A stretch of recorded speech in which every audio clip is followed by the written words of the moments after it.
I have an interesting story to catch everybody up from last week. So, as I'd mentioned to the both of you off air, I had a bit of a malfunction at the junction whilst I was gathering materials at work the other day. I realized I left out one of the most crucial elements of the story, so allow me to reconvene while the audience can listen and we can all share in my foibles. And this is why I'm probably going to die young. But, so I was going in and doing what we call runs, so grabbing internet orders from the floor. So I was in the children's section, which is very crucial to this. I was squatting down to a shelf which is essentially at least only like 6 inches off of the floor. And this, yeah, so you have to kind of, and these are board books, so they're not very robust anyway. I was getting a copy of Goodnight Moon. I shit you not. Classic. When the seat of my pants ripped open, leaving my testicles very, bathed in the glorious, cool glow that was the air that started to pepper my testicles.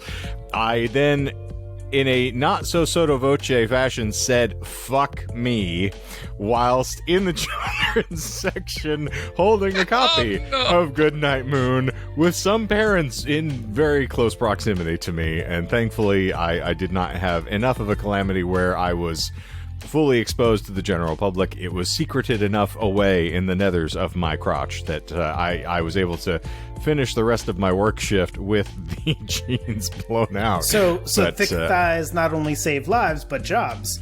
Well, they certainly don't save your inseam. I'm going to tell you that right now. But yes, I realized I'd forgotten that, yes, Goodnight Moon is what harkened into my moon actually becoming a full one. So it was just delightful. If only I had grabbed a copy of Go the Fuck to Sleep after that, I would have been fit to be tied. But bare-assed and all. And you know what I said when my testicles finally cooled down from the terrible sort of sauna heat that they had had prior to that? By the eternal, behold. Behold. It is the Disinformed Podcast. I'm Shane. And I'm Doc. And I'm Michael.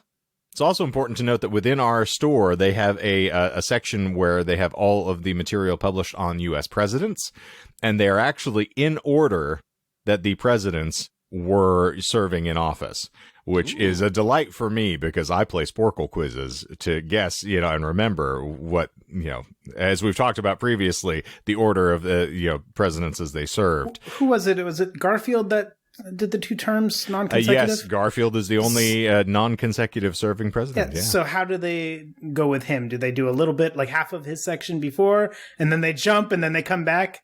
I have, from what I understand, I think Odie actually is in the middle and separates, and then there's more Garfield. But now Nermal I haven't seen in that section, and I don't know why. It's a poor representation.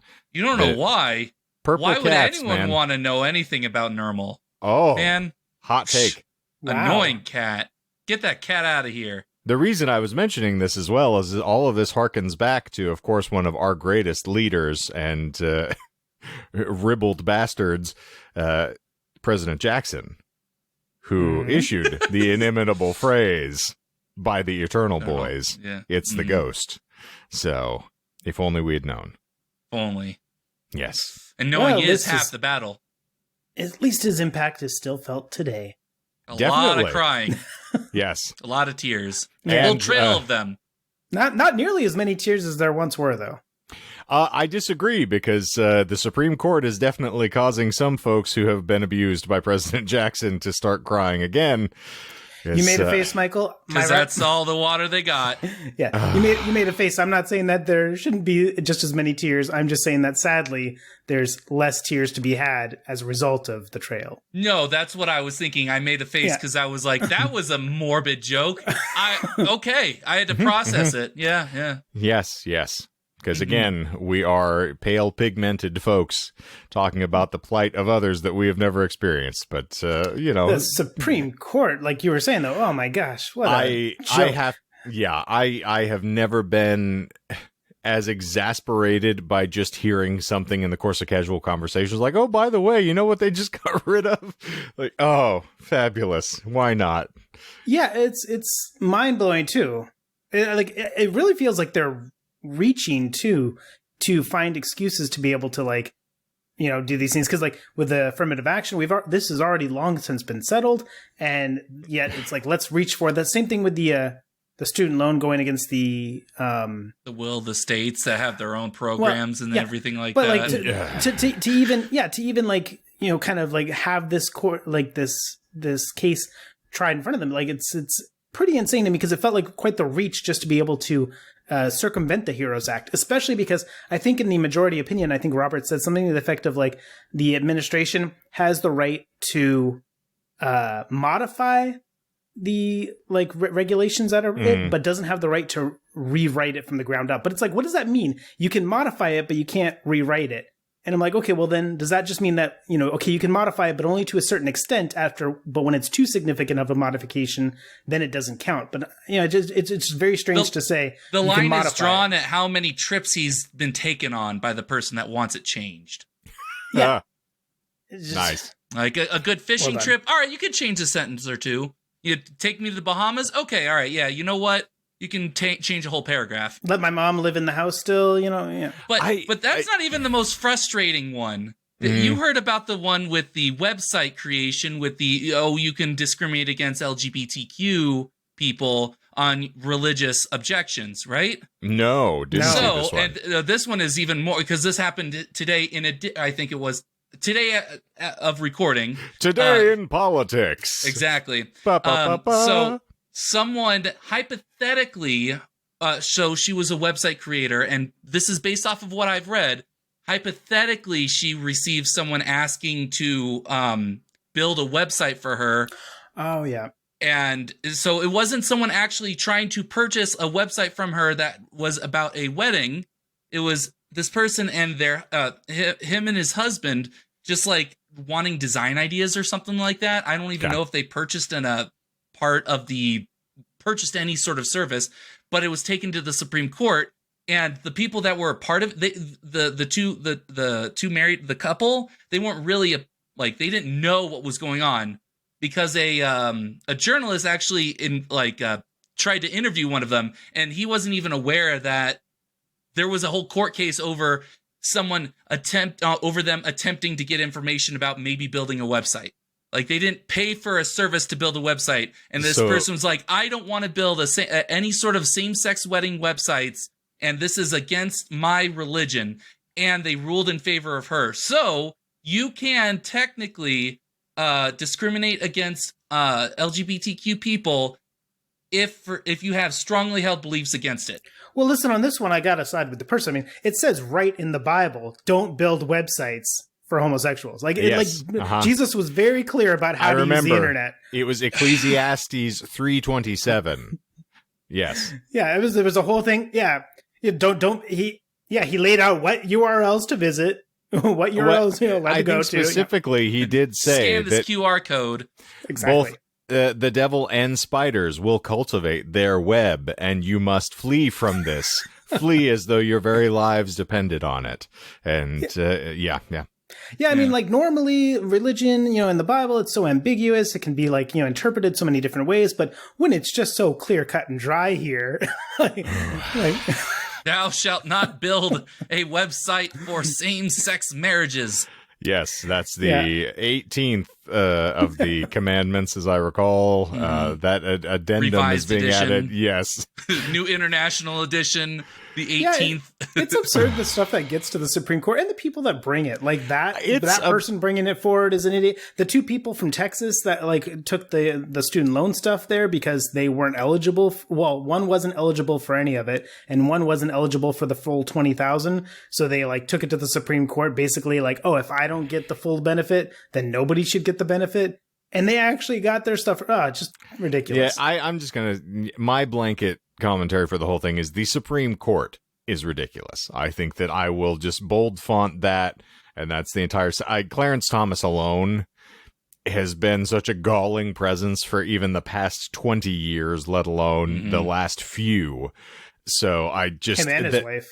I was going to say that he has managed to maintain a position at all is just smocks of hypocrisy. And then added to which, the individual who is adjudicating the case down in Florida, which is making me even more vexed, where I'm like, okay, so we just got homers all over the place here. And I look forward to broadcasting from Australia next year. It's going to be a grand time. I think the best like commentary that I heard about the affirmative action thing was I think it was the president of the NAACP saying the worst thing about affirmative action was Clarence Thomas. Yep. Oh, that's pretty good. Zing. I liked Michelle Obama's like commentary regarding the response to it about how there's still going to be, like unfairness in the if you're rich. You have affirmative action there essentially just because, if you can afford tutors or if you can pay for donations to the, your kids are still going to get to go through those Nepo babies. I think that's still hip amongst the youths, that phrase Nepo babies. I have seven of those on a shelf behind me. One of them's a hippo. Oh. Thai Nepo babies. All right. Well, I know we're normally not a political podcast, but occasionally we do stick our wicket in from time to time when things are just so galling as to make us nauseous on the face of it. And that this country was supposedly founded. Now, granted, the reality for those who study history is that, it's a prison colony. But it was purportedly founded by people who were seeking religious freedom. I just look forward to the exodus that is going to be made by the rest of us who are trying to get away from this purported religious freedom for everybody who shares the right religion. But that's the only comment that I'm going to wrap up in. But anything else we want to add as a punchline to that particular segment there?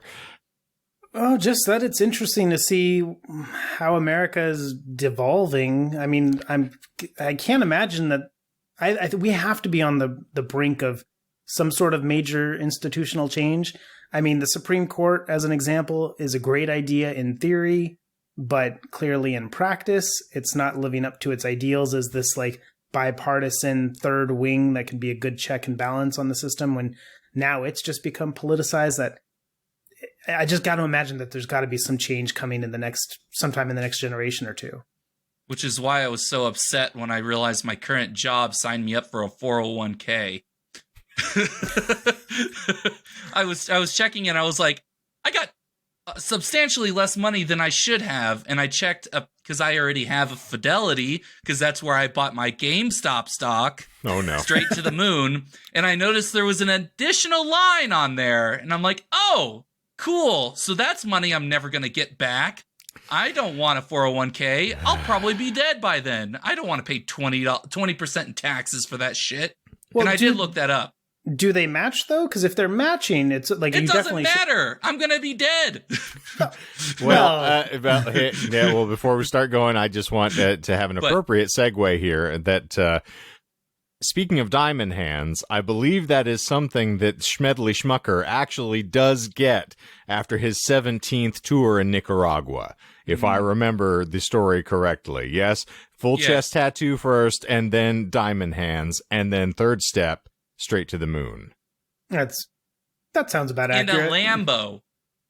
He had the first recorded Lambo. Indeed. He's a Nepo baby Lambo. Oh, God. I tell you, Smedley would be right here with us complaining about how the rich are having... saying straight to the moon in a Lambo. In a Nepo Lambo. That's actually the title of Smedley Butler's first released musical album, Nepo Lambo. I believe that's going to be released 2026. It's a full mixtape that's going to be taken from his speeches, just sort of cut up by ChatGPT and converted into songs. And he did actually record himself singing Fly Me to the Moon. Rihanna does a remix of one of it too, yeah. Who hasn't? I thought he was the one that perpetrated violence, not the one that received it. If he was here today. No. My apologies. This is not the time to be making those jokes. Okay, reeling it back in. But so Welcome to the White Privilege Podcast. What do we do here? What we typically do on this glorious show is we like to talk about random esoterica, and in the course of explaining it to one another, and y'all who are listening, we lie occasionally. That is the shtick. It has been delightful for at least 87 of our 202 episodes. And yes, we hope that you enjoy it as much as we do. But in spite of everything, the co-hosts have to listen attentively most of the time and try to ferret out the fact from the fiction as we listen. And even if we don't get it correct, however, as we get to the end of the episode, there's a little denouement, an explanation, if you will, of what was lied and why, or what was lied about and why, so that you can, yes, what was lied? Who was lied? How was lied? Why was lied? I'll do you one better. Why is Gamora? But we have a denouement. We explain what we lied about and why it was funny or not. And so you do not leave disinformed. But as we all know, last week we discussed the life and times, or the life and crimes, the misadventures, if you will, of one Grand Marine, Mr. Smedley Butler. And we are going to reconvene this week with 80% less Ventura, I think, is what I understand. But I make no guarantees. Unfortunate. I mean, I got some very interesting commentary from friends and fans in the course of listening to it, and some people were riotously entertained. Others asked, who is this weird lispy man you're impersonating? And so, a little internet research. Maybe there is a future topic in that. Won't be opposed to that. Yeah, we can chat about how he was a Navy SEAL. But all right, moving on. Doc, what have you got for us this evening for part 2? Well, of course, by the point where we left off last time, World War I was being fought, and Butler, much to his disappointment, was not assigned to a combat command on the Western Front. Well, he was still somewhat recovering from his tangle in the banana hammock, or the underwear rebellion, or one of the myriad other skirmishes he was entangled in, right? Or just his little spy mission. Yeah. 100-degree fever. Yeah. Yes, and he was in Operation Monopoly. I really feel like Smedley was one of those guys, like, he either has to go, full out, 100 Balls or out. nothing, right? Yeah, I basically, because think about the time where basically nothing amounted for him, and he just returned home and lounged around depressed, had a nervous breakdown for those 9 months. So if he doesn't have some fire under his ass to get him going, I felt like he's probably just depressed. So you're saying Smedley also attempted to grab a copy of Goodnight Moon off of the lowest shelf? That's right. And okay. He can't go to that kid section again. Nope. No, he's been banned. Unlike you, it was a full moon. Yes. I dip, you dip, we dip. He gave them the full Butler. Okay. So Smedley Butt Hair, part 2. Here we go. That's right. All right. So Smedley did make several requests for a posting in France during World War I, but all of them were denied. While Butler's superiors considered him brave and brilliant, they also described him as, quote, unreliable. He's gonna go and enmesh himself in a bunch of French hooers. We've already had to chide him and remove him from a leadership position because he was just covered in naked girls. Yeah, it's pretty interesting. I mean, you got this guy that's, your kind of most kick-ass Marine there, clearly proving himself in the battlefield, but also, his own superiors are like, this guy's kind of unreliable. I don't know if we can count on him. Well, can't give him a leader. When you got a full, chest tattoo, I imagine that doesn't speak to your, mental solvency. And, he kind of wasn't used to trench warfare. He was, used to insurgencies and taking over governments and all that other stuff. A little bit different. They were probably like, we can't release him on France because the next thing we know, France will be like a puppet state under us, and I don't think we can handle that. I mean, it sounds, based on some of the stories about his debauchery, he was definitely used to trench warfare. That's how he got 104-degree fever when he was down there in Panama. That's nice callback. I like it. Thank you. So, all right. Well, after a few years of really kind of pressing for this, in October 1918, at the young age of 37, as I say as a 37-year-old myself, he was finally promoted to the rank of Brigadier General and placed in command of a camp in France that sent out troops across Europe. And I might pause for one moment just to backtrack and say, gentlemen, we have 2 lies this evening. Thank you. I was going to ask. So in that case, was it October 1918 that he was sent out? Was he promoted? That's correct. He was promoted in October 1918. Yes, if you were wondering if I just came across my notes that said, oh, this is the lie, and then felt the need to remind. Here. Well, he wasn't sent to France. No lies. No they lies sent detected. him to the Netherlands, So, where he can dig those trenches all day long. but in all honesty, this promotion and being placed in command of a camp, really not that glorious. So the camp had been extremely unsanitary, overcrowded, muddy, disorganized, literally shit everywhere. And so not exactly the dream position to be in command of, right? He wants to be sending troops into battle and commanding them himself. And instead it's like, here, manage this, shit-filled camp. Manage this shit. Also, shit reference again. Y'all just described my 400-foot compound down here in the Baja. It's covered in boar shit is what it is. I was going to say, that it's a little bit different. Smedley Butler's human shit, yours boar shit. Well, listen, I eat as much of it as I can, but there's only so much bread that I can put it on. Exactly. Oh, God. You tell me how you fight typhoid, okay?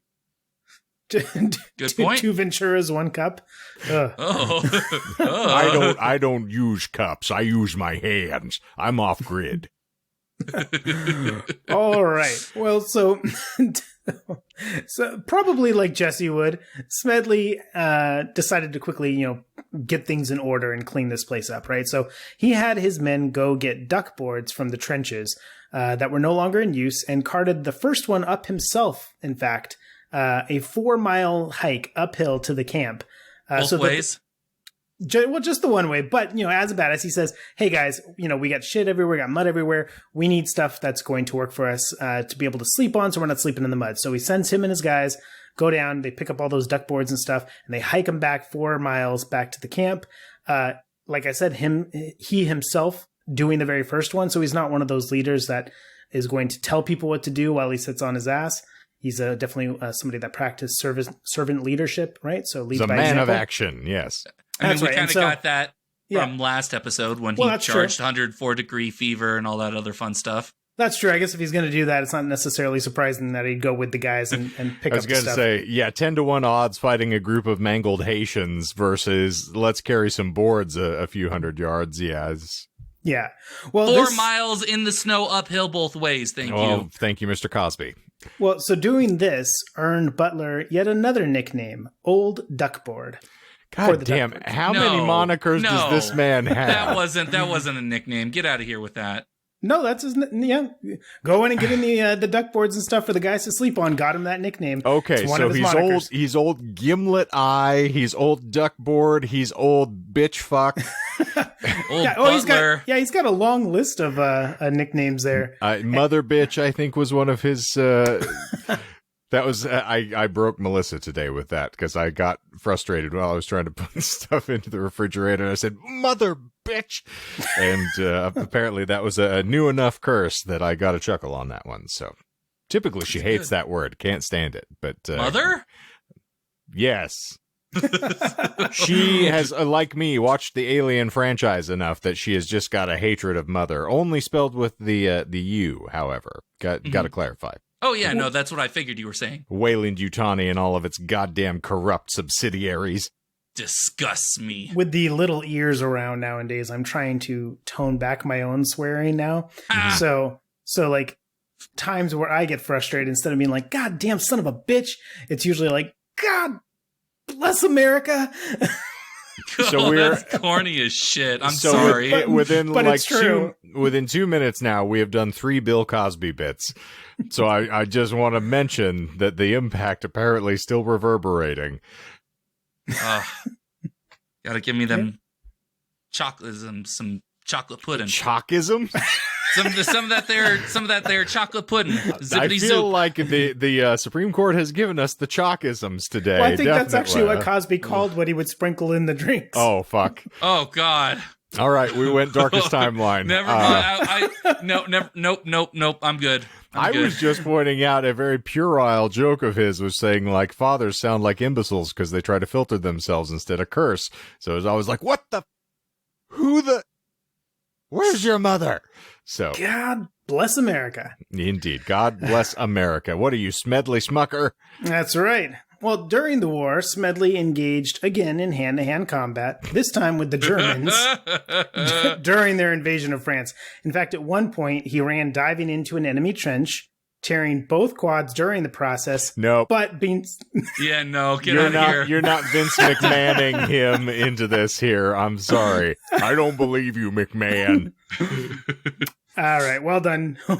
well done. You're not sneaking a Vince McMahon reference by me on this show. No. Have you seen that video of him blowing his quads? Yes, it is one of my favorites. Have you seen what his son did at the most recent WrestleMania? Did he do the same thing? Didn't he blow both quads? He tore one as he was jumping.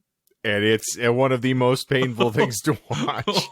But the way Snoop Dogg came in and saved the show, hats off. Well done. It's a hell of a sucker punch, yes. Yeah. But yes, you're correct. That is in fact a lie. He did not dive in, tearing both quads.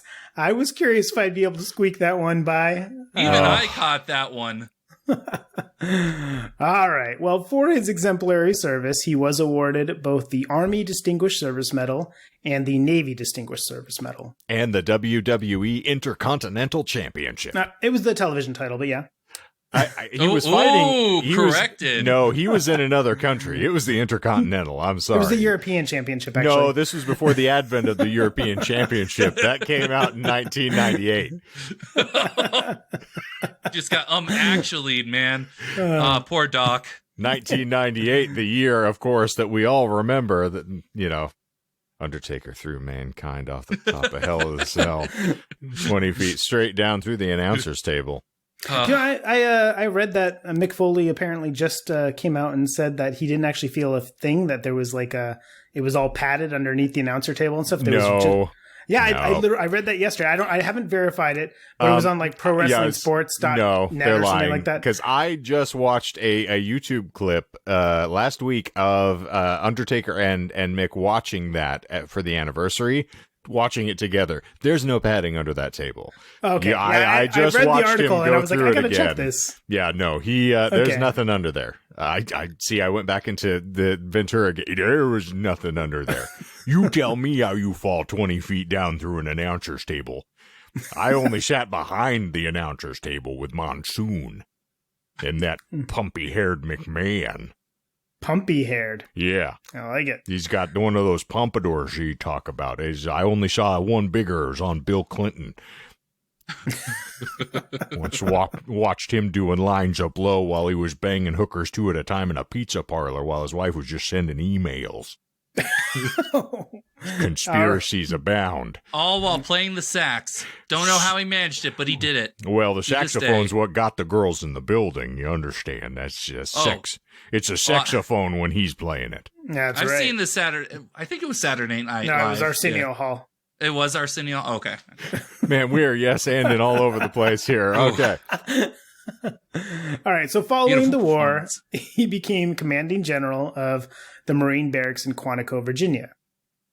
Butler won national attention by taking thousands of his men on long field marches, many of which he led from the front. Again, no surprise. He took them to Gettysburg and other Civil War battle sites, where they conducted large-scale reenactments before crowds of distinguished spectators. Smedley Butler, I top from the bottom. It's all the powers on the bottom, okay? God, okay. So in 1921, during one of these training exercises near the Wilderness Battlefield here in Virginia, he was told by a local farmer that Stonewall Jackson's arm was buried nearby, to which he replied, "Bosh, I will take a squad of Marines and dig up that spot to prove you wrong." So he did. Butler dug up the spot with his group of Marines and found Stonewall Jackson's arm buried in a box. which and he said, then, by the eternal boys, it's a phantom limb. well, because, like during the Civil War, Stonewall Jackson's arm got cut off, right? And so apparently he was told that's where it was buried. So he took his guys there. They dug it up, found the arm in a wooden box. And, to Butler's credit, he replaced the wooden box that he found the arm in with a metal one and reburied the arm. Now, did they fingerprint the fucking thing, or was it like a letter of authenticity was filed Property away? of Stonewall Jackson. Please return if found. Or did he have a distinguishing tattoo that we're not familiar with that Smedley recognized? It was actually the Marine's crest all up and down his bicep.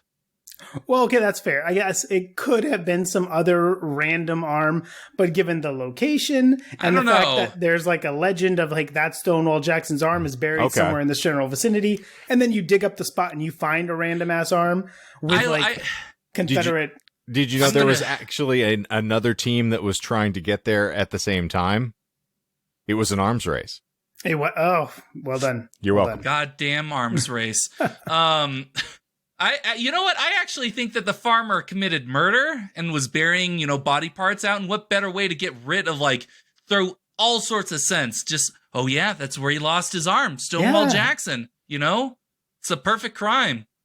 By the way, this podcast sponsored by Parker Brothers, the makers of the ever-popular children's games Monopoly and Clue, which Michael was just referring to. So you can play your own version of It Was the Farmer in the Hayfield with Stonewall Jackson's Arm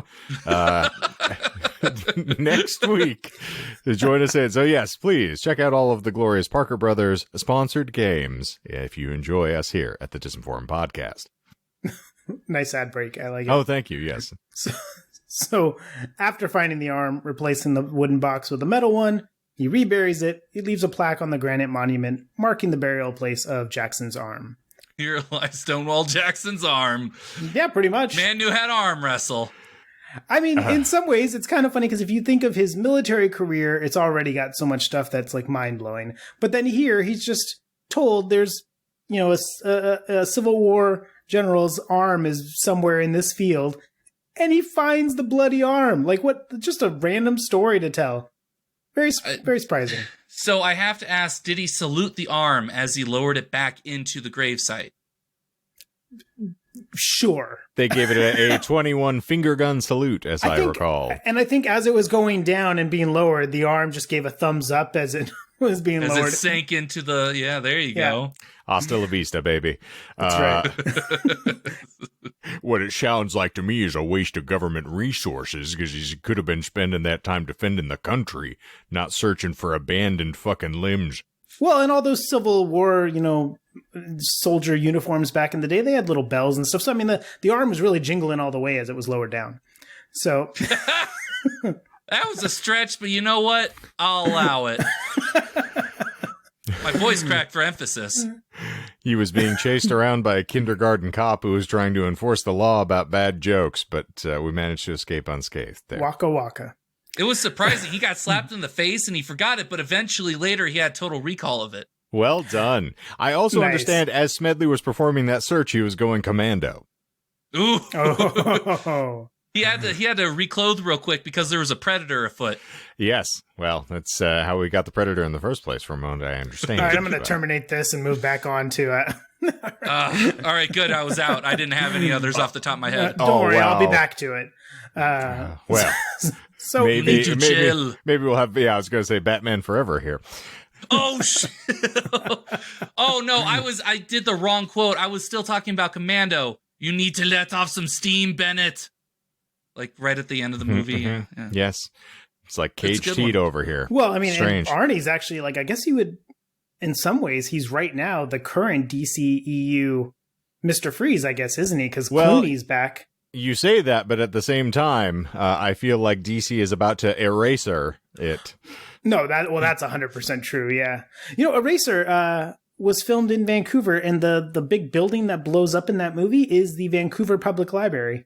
I remember seeing that movie in theaters, and I was like... And they blew up the library? Yeah, but it's not the library in the movie, but the actual building is the Vancouver Public Library. And I remember when it blew up and you see Arnie running from it, I was like, that was the library. I just got books from there. Guess I don't have to return them tomorrow. Those sound to me like true lies. Ah, nice. No lies Thank you. detected, though. Thank you. All right, so going back to Smedley here. Yeah, go for it. In 1924, the newly elected mayor of Philadelphia, W. Freeland Kendrick, asked President Calvin Coolidge to lend the city a military general to help him rid Philadelphia's municipal government of crime and corruption. So, at the urging of Butler's father, who you might remember held a influential congressional seat. Oh, yes. That has been held for many a generation. Mm-hmm. Yes. Which was accumulated through his sister's, cousin's, niece's, nephew's, grandfather's, uncle's cousin. I see you took notes. Well done. You're ready for the test. Yes, I'm ready. Yes. So at the urging of Butler's father, Coolidge authorized Butler to take the necessary leave from the Marine Corps to serve as Philadelphia's Director of Public Safety, in charge of running the city's police and fire departments from January 1924 until December 25. So he's the fucking Elliot Ness of the 20s. Yeah, pretty much, in all honesty. So God in Philadelphia here, he goes there and he takes a hard line against vice while trying to disrupt protection rackets operated by corrupt police officers. So he saw it all as part of a broader fight against, quote, gangsterism. So what you're saying is that in West Philadelphia, born and raised, on the playground is where he spent most of his days. That's chilling right. out, maxing, He relaxing, was not all chilling cool. out, Max. No, he was not relaxing. He was there to kick ass and take names. He was there to eat ass and chew bubble gum, as you've said previously, yes. He's all out of bubble gum. It is the city of brotherly love, so I imagine that would fit in well for a tattooed man, but barrel-chested and all. So, since he had not been given authority to fire corrupt police officers, what he did instead was he switched entire units from one part of the city to another in order to undermine the local protection rackets and profiteering that they'd set up. So kind of smart. You know, you don't have the authority to fire them, so you just move them around, mix it up there. It's like a practice they still keep to this day.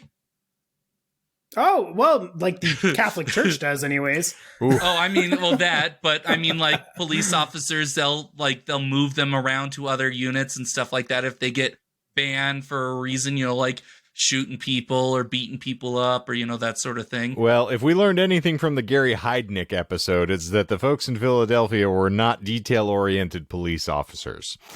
Very true. You can shoot a cop on your front lawn and they'll be like, go ahead. You're good. Yeah. You're good. You're still good. Just do what you need to do. You're fine. So Have a good day, citizen. That's right. So within 48 hours of taking over, Butler organized raids on more than 900 speakeasies, ordering that they be padlocked and destroyed in many cases. God. Angelo Bruno, the head of the Bruno Scarfo mob family, once said that the only thing him and Capone could agree on was that Butler had to get, quote, iced. Is this in fact just the Elliot Ness story? Just slid over into Philadelphia? No, I got nothing with this is all right. Yeah, no, he's there mixing stuff up there. So in addition to raiding the speakeasies, he also attempted to eliminate other illegal activities, including bootlegging, prostitution, gambling, and police corruption, as we've already talked about. Mm-hmm. So more zealous than he was political, he ordered crackdowns on the social elite's favorite hangouts, such as the Ritz-Carlton and the Union League, as well as on drinking establishments that served the working class. So he was a man, that was just there to stop corruption of all kinds, right? So he wasn't worried about the politics of it. So he'd go in there and he'd hop into like the high class hotels if they were drinking, during Prohibition here, and crack down there. But he'd also go to like the working class spots and crack down over there as well. Is the Ritz in Philadelphia? Yeah, the Ritz-Carlton. Or at least the one that he was cracking down on. That's not a lie. Okay. All right. Allegedly. Yeah. So although he was effective in reducing crime and police corruption, he was a controversial leader. What? Yeah, shocking, I know. No. In one instance, he made a statement that he would promote the first officer to kill a bandit and stated, quote, "I don't believe there is a single bandit notch on any policeman's gun in the city. Go out and get some." I want my scalps. Yeah. Basically, yeah. Did he actually say that about bandits? He did, yes. Yeah, I mean, the quote bandit, but I mean, like, if you think about, like, I don't think that there's any, like, bad guys or criminals or hoods, or we'll just insert any word. It's like we're in the 20s here. We're not necessarily using modern nomenclature. Well, yes, I understand that, but I guess when I hear bandits, I hear people coming out of the forest and stealing gold and stuff like that. So I mean, for context, this is also, we're floating around a time where we've just finished the Wild West days, basically.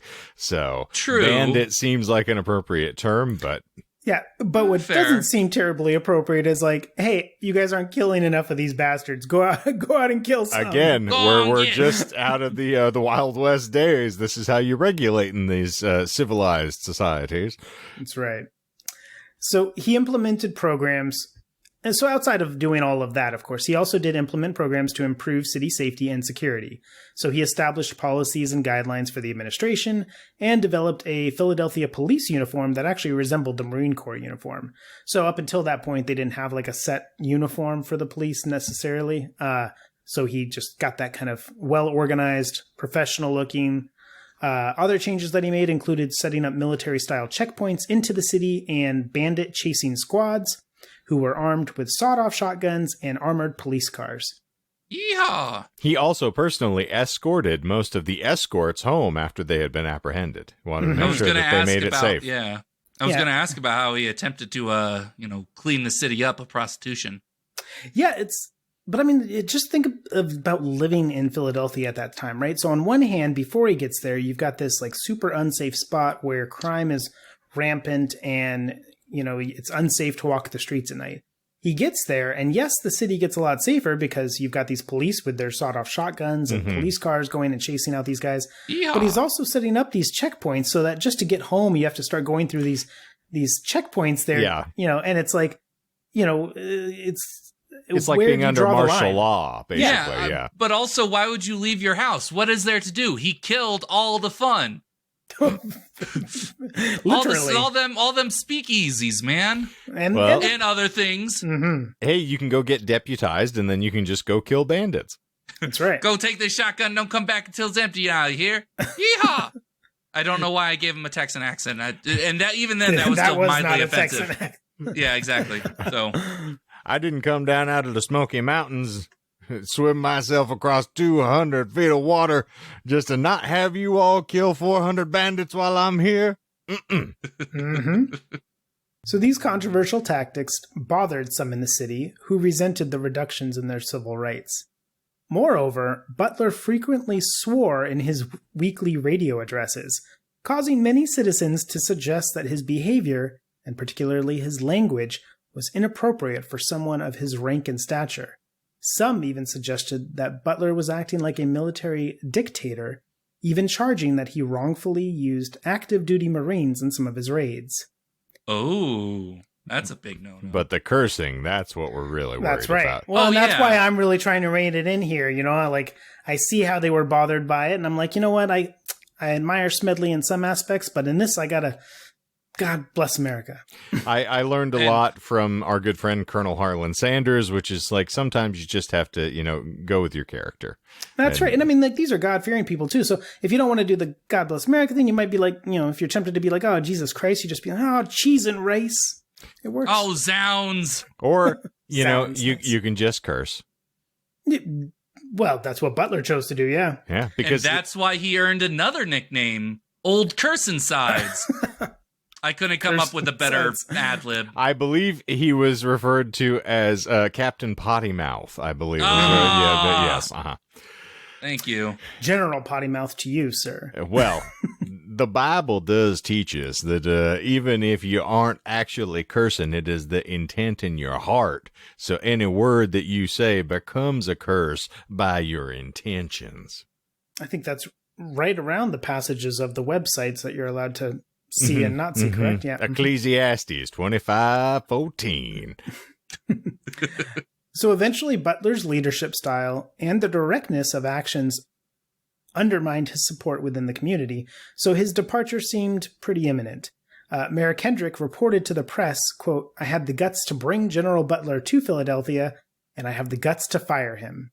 Which is kind of humorous, right? It's like, I was dumb enough to bring him here, and by golly, I'm dumb enough to fire him. I brought you into this world and I'm going to take you out. Honestly, he sounds a little bit like my mom there. I'm not. You were conceived into this world at exactly 6 p.m. By Jove. We're gonna celebrate the National Smedley Hiring Day.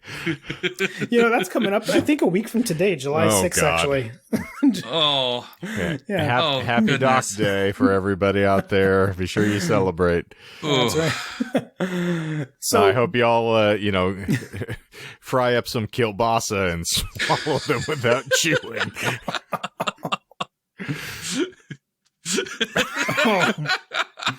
Oh God. We're all going to be eating a big plate of Franks and beans on Doc Day. All right. So Butler's broke him. Seeing the storm clouds gathering. Okay. Begin preparations for returning to the Marine Corps. Okay, so not all of the citizens felt that Butler was doing a bad job, though. And when the news started to leak that he would be fired, people began to gather at the Academy of Music. A group of 4,000 supporters assembled and negotiated a truce between him and the mayor to keep him in Philadelphia for a while longer, and the president authorized a 1-year extension. I'm such a juvenile man. I'm over here laughing because you used the word leak after we talked about Doc Day. It's, honestly, as soon as I said leak and I saw your face, I was like, he's going to say something, but I was like, just keep going. Nope. Can't barrel do it. through it. Well, clearly not much leaked out, or at least not enough to, enough of the baby batter was there for me to still be around. God, here we go. Oh, It's the old Stephen King line. The best part of you ran down the inside of your mom's thigh. Oh, jeez. Did All that right, really happen with the 4,000 supporters? And sure did. No, I wasn't asking the other part about the leg drippings. Goddamn, Doc, did any of your mom's kids live?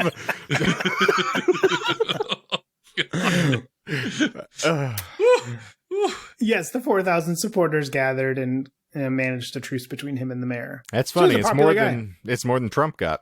Yeah. So Butler devoted much of his second year to executing arrest warrants, cracking down on crooked police, and enforcing prohibition.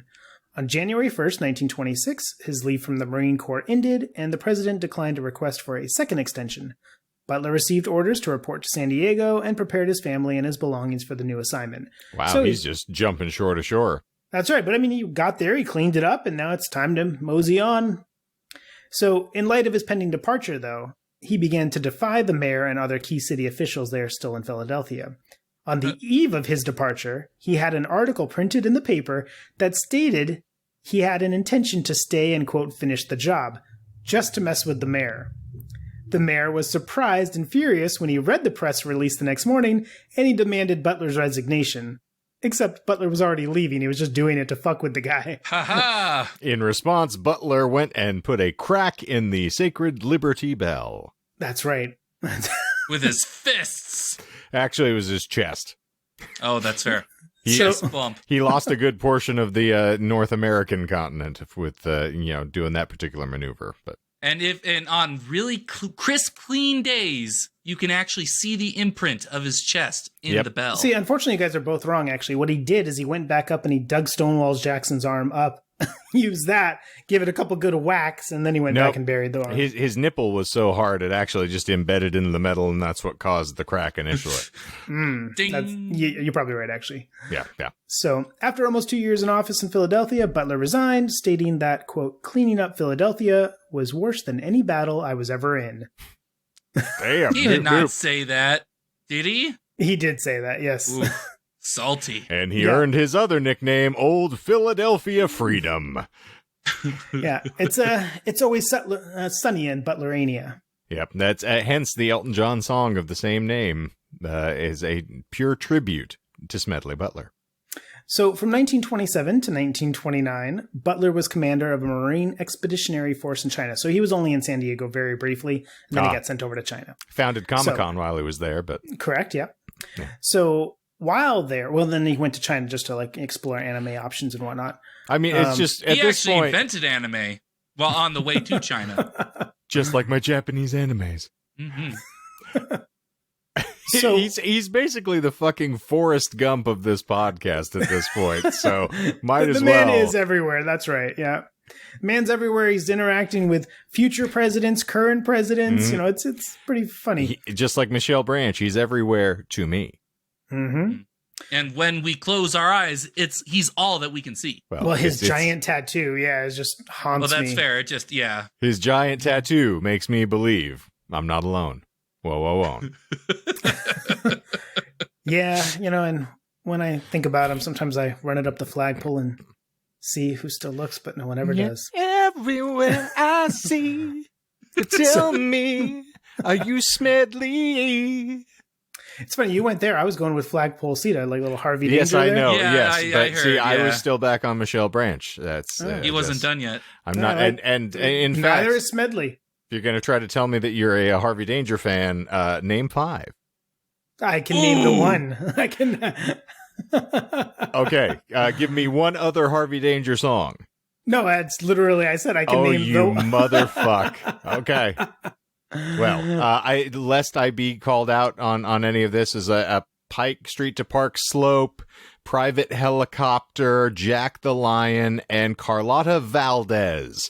So there are another 4 fucking Harvey Danger songs. You know, what's sad is I actually listened to the entirety of that album that the Flagpole Seat is on, like 2 months ago. Where have all the merrymakers gone? Yeah, and so you would think I would be able to name at least one, but really I have the brain of a ferret. Something pops in and pops right out. Yeah. And Eddie Vedder has the brain of JFK. So it's like Homer said, every time I learn something new, it pushes something old out of my brain. Ow! So from 27 to 29, he's commander of a Marine Expeditionary Force in China. While there, he cleverly parlayed his influence among the various generals and warlords to the protection of U.S. interest, ultimately winning the public acclaim of contending Chinese leaders. When he returned to the United States in 1929, he was promoted to Major General, becoming, at age 48, the youngest Major General of the Marine Corps. But the death of his father on May 26, 1928, ended the Pennsylvania Congressman's ability to protect Smedley from political retribution for his outspoken views.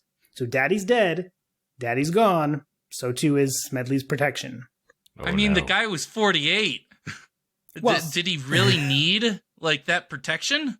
Well, did you hear how he swears and he fucks with the mayor of Philadelphia just because, and he's going around doing really whatever the hell he wants to. So, the guy's. I figure it was his notoriety of fighting in a bunch of wars and having all this acclaim, and he already has the 2 Purple Hearts, right? I feel like he can actually carry himself. I would say I feel like the man has gotten shot enough. He doesn't have the continent of South America on his chest anymore. I feel like he's earned the, ability to say fuck every once in a while. No, but that's what's keeping his job and that's what's getting him promoted. But you have to play politics in this kind of stuff too, right?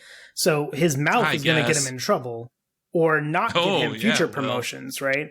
And Daddy used to be able to protect him because Daddy had the purse strings of the Marines, right? But now Daddy's gone. Well, see, I think if he gets into any sort of political turmoil, all you got to do is give him a horse. He could take on 400 people by himself. True, yeah. If you're mounted, you're basically bulletproof. From last episode, my understanding, according to both of you, as long as you're mounted. No, according to Michael. Don't throw me in that.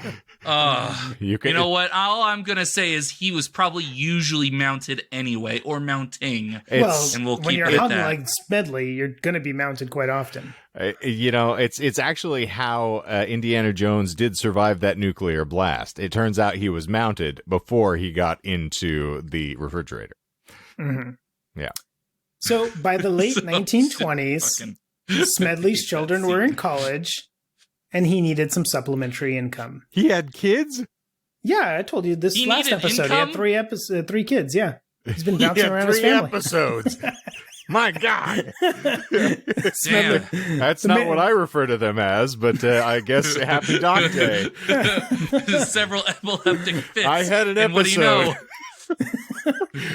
Suddenly, I had an episode and someone needed a towel.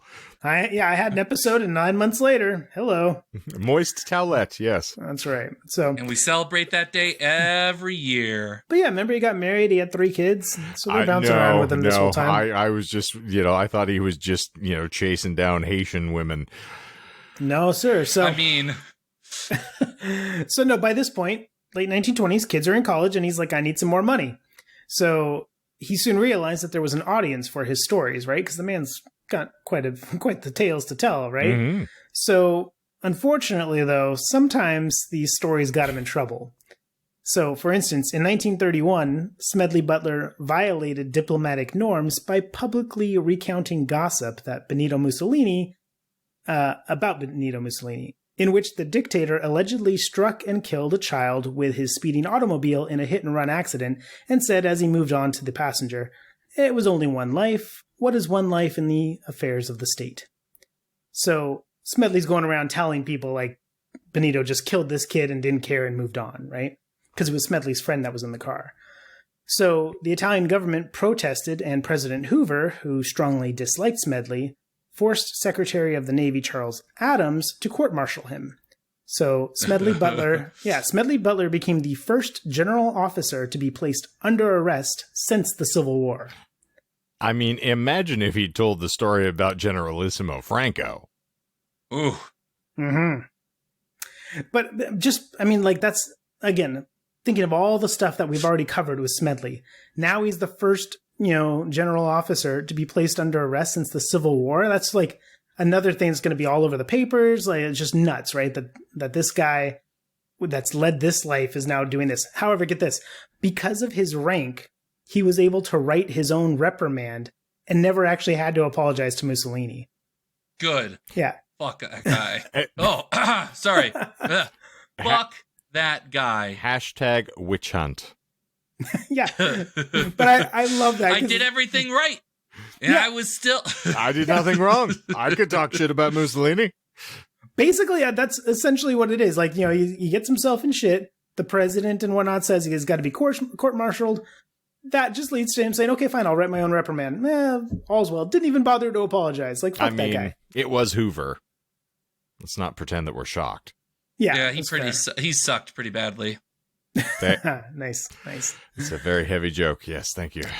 So, when Commandant of the Marine Corps, Major General Wendell Neville, died in July of 1930, Butler, at that time the senior Major General in the Corps, was a candidate for the position. So this is like the head honcho right, of the Marines. Quick question. What was his punishment that he created for himself? Did he have write, I will not invoke the name of Mussolini on a chalkboard 500 times? No, he just had a reprimand go into his file, and that was it. Which didn't even do anything of it. It literally amounted to nothing. He didn't even get waggling. I was like, he didn't even get paddled a couple hundred times. No, but if he did, it wasn't because of the punishment. Tattoo removal kit. But it was only because of his rank. And then also you got to keep in mind, this is the U.S. also wanting to save face a little bit, right? You've got this like well-decorated Marine, the most decorated Marine in U.S. history. What are you going to do? Before John Cena, yeah. Yes, that's true, as we've covered. So with that in mind, I have to ask, is that whole story bullshit? It is Was not. he actually, he was reprimanded and all that. Okay. Yeah, but he wrote his own reprimand. Yeah. Okay. So no, all true. So again, when the major guy, the commandant, dies, he's up for that position, right? And he is the senior major general in the Corps, so he's a candidate for the position. He thinks he's got a good chance at it, right? However, with the recent death of his influential father, Butler had lost much of his protection from his civilian superiors. So the outspokenness that characterized his run-ins with the mayor of Philadelphia, the quote unreliability mentioned by his superiors when they were opposing Butler's posting to the Western Front, and his comments about Benito resurfaced, caused him some grief, right? So in the end, the position of commandant went to another general, and Butler, who was considered far less controversial than Butler. So with this, Butler's a proud man and was expecting to get this position, but because of all the shit that he's gone through and not being able to close his damn mouth, he doesn't get it. So what are you to do except say, well, fuck this. You don't want me to be the boss? Then I'm going to retire and leave active duty. I mean, better than what I thought he was going to do. I thought he was just going to invade a South American country. No, not. Well, stay tuned to part 3. Oh God. Fuck. He did what every self-respecting, cursing, tattooed longshoreman does. Goes back to Philadelphia. That's right. This time with Uncle Phil. So, and that's what I have for us. We're leaving with him retiring from active duty. Fabulous. Not getting the top job. So the top bobs as well. The top job. He did not have an appreciable dock day. No top bobs. No top bobs at all. Just a handy. Not Only very bottom happy. cogs. Who cares about handies? He got a handy from Stonewall Jackson, as a matter of stern fact. Actually, you know what? That could be a handy I could be into. Okay, so you're necrophilic now. Oh, that's even better. Too many trains, man. I'm just adding to Doc's lore. I'm just adding to the lore of Doc. The happy Doc Day. Hope you got a dead hand and a mouthful of sausage. July 6th, baby. That's how you celebrate. That's never mind. Never mind. Feel like there's a new subcategory of Pornhub for you every time I talk to you. I don't know what it is. As I said at the start, there was 2 lies. We got one. That's right, you did. Anybody want to take any stabs at the final one there? He not once, not never went to Philadelphia. No, he did, in fact. I had hinted around other things, but I'm just going to keep stabbing at the same spot. Eventually, you'll just give up and let me win. No, you know what? You're right. He never went to Philadelphia. I don't care anymore. Okay, caught me. Yeah, no, it is very funny. I don't know if you all are familiar with when Elliot Ness went and took over rule of law, essentially, in Cleveland, and was the public safety commissioner there. And it was when they were having the famous torso killings. But yeah, it's a very interesting sub-chapter of the life and crimes of Elliot Ness there. So interesting thing for a parallel. Yeah, it was quite interesting, actually, when you brought that up. And you brought that up right around the area of the lie. The second lie, sorry, Michael, did you have any stabs that you want? No, okay. The second lie then was when I just mentioned the Angelo Bruno, the head of the Bruno Scarfo mob family, once saying that the only thing he and Capone could agree on was that Butler had to get iced. That quote is just BS. Yeah, I was going to say. Well, go figure. Yeah, but so there was that, but I also felt that it was like reminiscent of all that mob stuff there, so I was like, that would probably just slide. Yeah, I felt like it would probably just slide in there nicely. The tearing of the both quads, I had a pretty good feeling you'd probably grab that, but I felt like it would be funny if you didn't catch it, and then at the end. I would have called it, but then I started recounting everything about Vince McMahon, and I just didn't call out the lie. Let me tell you something about McMahon. Tried to unionize that motherfucker, wouldn't give anybody good contract money, but I sued the bastard. I got back pay for all of my work with Coliseum Video. I don't know if you heard me. I used to do the commentary for a lot of the, WWF releases at the time. I then went and worked for Ted Turner for World Championship Wrestling. Had to work with this dipshit Schiavone. Hey, don't talk about Tony like that. Tony's great. Got enough cum in him to shampoo a water buffalo off. Shed that. Man's got 17 kids. Arn Anderson makes like he made that joke. I got there before he did. You tell me who made that joke first. I was there. So let me Smedley Butler. Let me ask you this. Are you guys at all familiar with Smedley then? Because if... God, no. Well, the only reason why I ask is because I am kind of shocked that neither of you tried to call bullshit on the whole arm fiasco. When I came across that stuff, I was like, that just screams like a lie. Like, he finds Stonewall Jackson's arm. I thought for sure somebody would call bullshit there. But you guys were just like, yep, no, sounds legit. I mean, for all the other absurdity that has taken place over the course of now 2 episodes here, I find very little that I can't believe in the course of this story. Yeah, same. Yeah, I know some things about him. I've listened to a podcast on him, but the arm thing on him, now I'm just fucking agog. You've actually gotten data download into your brain about this individual, and you're still whiffing on this stuff. Yeah, I mean, it was also like several years ago. Oh, okay, well, that's helpful context, I suppose. Yes, I didn't just listen to it. 2 days ago, as a matter of fact. Technically, I did just listen to a podcast about him last week. Oh, fair enough. Yeah, fair, true. yeah. Mm-hmm. But yeah, no, I was honestly, I genuinely shocked because when I was putting this part, I was like, okay, so the first one had some good stuff. It had the spy nonsense, and he's getting the medals and all that. And then I was like, well, part two, I'm bringing in the arm business there, and and that's kind of interesting and stuff. So I was like, okay, this is getting well spurred out. And then when I go to the arm thing, I'm like, I'm all ready to have you guys jump in and be like, that's got to be bullshit, right? And I was just like, oh man, is that not as weird as I thought it was weird? Because I feel like that's kind of weird. Entertained? As of right now, if you told me that Smedley's fucking necrotic corpse is what's actually poisoning the water in Flint, Michigan, I'd probably believe you. Well, again, stay tuned for part 3. That's not a conspiracy. I know. I found the body myself. I was there. I placed it there. Yeah. Sure, I placed it there. I was the governor of Minnesota at the time, which is actually really close to Michigan. I don't know if you know this, but... Talked it over the border. Yeah, I just waded into the water. I actually found those children that were killed down there in Arkansas as well. Okay, all found right. that Diablo carving down there that they were talking nice. about. Well done. Yeah. Well done. But yeah, gentlemen, so that was that. Thank you for joining me for part 2. Next week, we will have the exciting conclusion of the life and times of Smedley Butler. Oh, that will be the official doc day then. Mm-hmm. When we hit the climax. And I will splooge all over this podcast. Okay, you didn't need to be literal. We were having fun with the double entendres, but no, you just gotta... Took it too far. Race to the happy ending, why don't you? I couldn't help myself. I've heard that. Well, he had an episode. Now look at him. And if you've all had an episode, there are myriad ways that you can express your joy other than coating our face, neck, and chest. You can tell us by, like, subscribe, rate, and review. We would love to hear from you.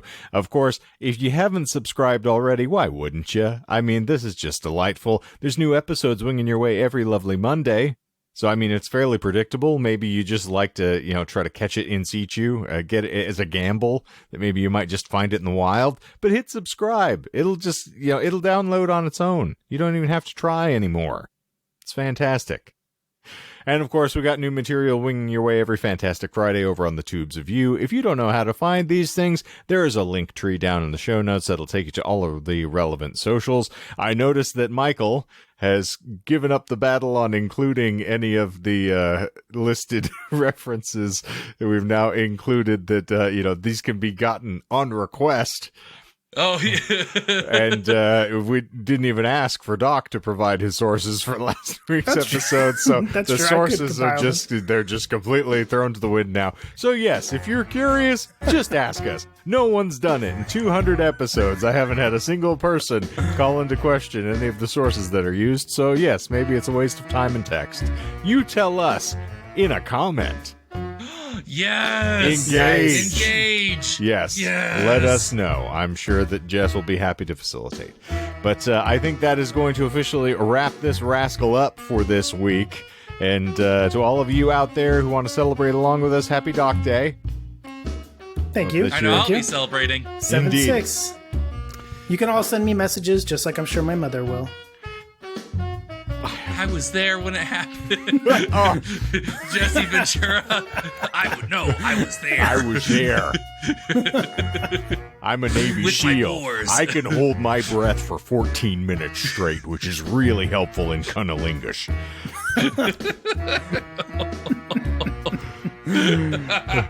I still took part in the Boxer Rebellion. It was my cock fighting through the little peephole out in the front there. Oh, God. Tell me I can't play in your goddamn rebellion. I installed my Banana Republic on her. Okay. This situation's getting a little hairy. I said 80% less Jesse. All right, so that's. I think we can cut it short. But for all of us here, to all of you there, mind yourself, watch for the Governator, the original Governator. It's going to be a terrible and terrifying time. But for all of us here at the Disinformed Podcast, to all of you out there, love, peace, and soul for the week. We hope you're having a great one. And we're going to wish you an adieu. So for the Disinformed Podcast this week, and the 18th time that I can say that phrase, I'm Shane. And I'm Michael. And I'm Michael. And zippity zoop, we're out of here. It's not your fucking name.